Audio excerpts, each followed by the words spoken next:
आदमी जब कहीं काम करने जाता है या फिर कुछ भी करने के लिए जब अपनों से दूर होता है या फिर कुछ जरूरी भी कर रहा होता है तो भी अपने परिवार और अपने लोगों की यादों से अलग नहीं रह पाता है।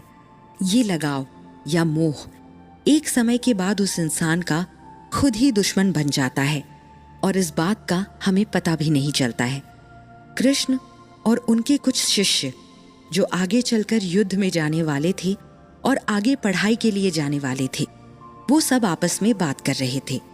उन सभी शिष्यों को चिंता हो रही थी कि अगर वो युद्ध में जाएंगे तो कैसे मुकाबला करेंगे, क्योंकि यहाँ पर उनका परिवार है और उन्हें अपने परिवार की बहुत याद आएगी। इसके अलावा वो सब कुछ जो हमारे घर में है उसे एक साथ छोड़ना भी बहुत कठिन है। उसमें से एक शिष्य ने कृष्ण से कहा, कान्हा, कैसे हम अपने मोह पर विजय पा सकते हैं? हमें अपने परिवार से बहुत लगाव है और उसकी वजह से हम युद्ध में शायद अच्छे से लड़ाई नहीं कर पाएंगे। हमें रास्ता दिखाइए कि हम कैसे इस मामले को समझ सकते हैं और मोह पर विजय पा सकते हैं। कृष्ण ने उन सब लोगों को मुस्कुराकर देखा। सबके चेहरे पर अपने परिवार से अलग होने के दुख की और चिंता की लकीरें खिंची थीं। कृष्ण ने उन्हें इस बारे में समझाकर कहा, मोह एक बहुत बड़ी समस्या है जिंदगी में आगे न बढ़ पाने के लिए। कई बार माँ का हद से ज्यादा अपने बच्चे के प्रति मोह उसका जीवन बर्बाद कर देता है। किसी के भी प्रति लगाव एक सीमा तक सही होता है, पर जैसे ही वो सीमा से बाहर होता है वो एक तरह का पागलपन हो जाता है और वो सिर्फ हमें अपने लक्ष्य से दूर ही करता है। तुम सब अब पढ़ने के लिए जा रहे हो और कुछ आगे चलकर युद्ध में जाओगे। अगर तुम इसी तरह घर को याद करते रहोगे तो न तो तुम घर के लिए कुछ कर पाओगे और न ही अपनी पढ़ाई और युद्ध के लिए।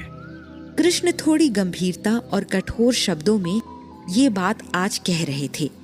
उनकी बात सुनकर शिष्य ने कहा, कान्हा, हम ये सब समझते हैं और इस मोह के बंधन से मुक्ति भी चाहते हैं, पर समझ नहीं आता है कि कैसे इस लगाव से हमें आजादी मिलेगी।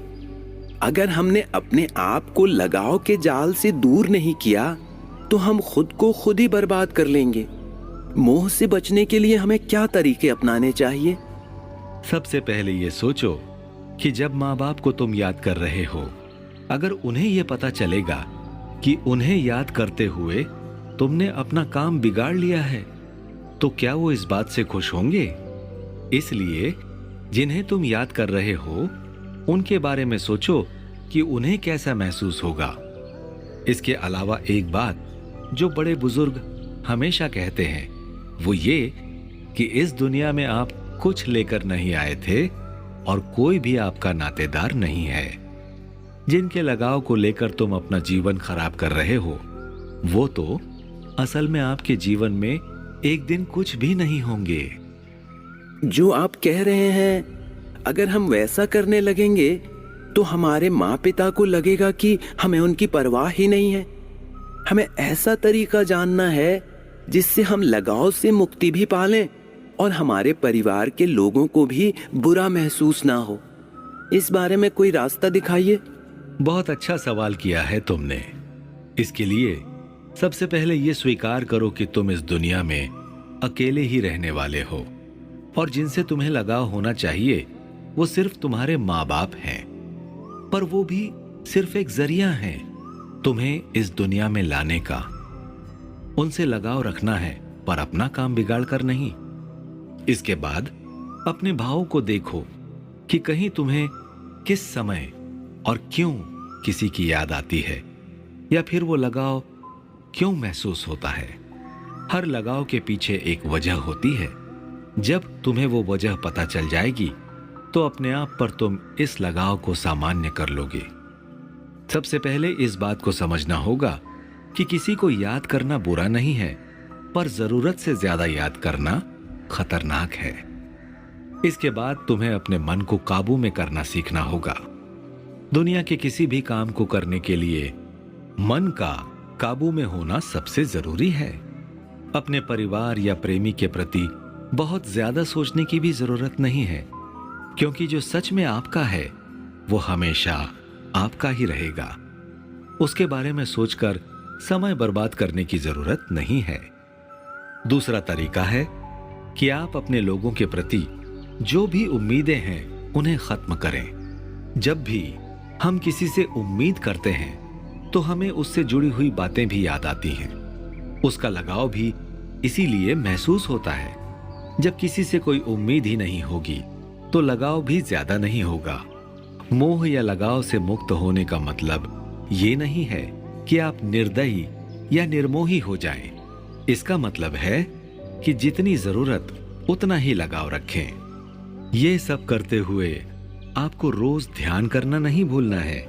रोज ध्यान करने से आप अपना ख्याल अच्छे से रख पाएंगे और बेमतलब के मोह से मुक्ति पा जाएंगे।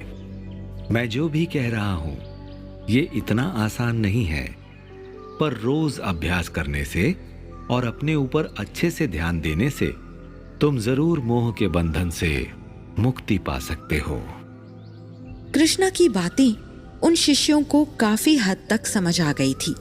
उन्होंने एक दूसरे को मुस्कुरा कर देखा, मानो अब वो आगे के जीवन के लिए तैयार हो गए हैं। हमें आज के समय में भी इन बंधनों से दूर रहना चाहिए, क्योंकि ये बंधन और यादें हमारा बहुत समय खराब करती हैं और काम करने के समय भी हम कई बार मोह के बंधन में रहते हैं और कुछ कर नहीं पाते। रोज योग और प्राणायाम करने से इन सब बंधनों से आजादी मिल सकती है।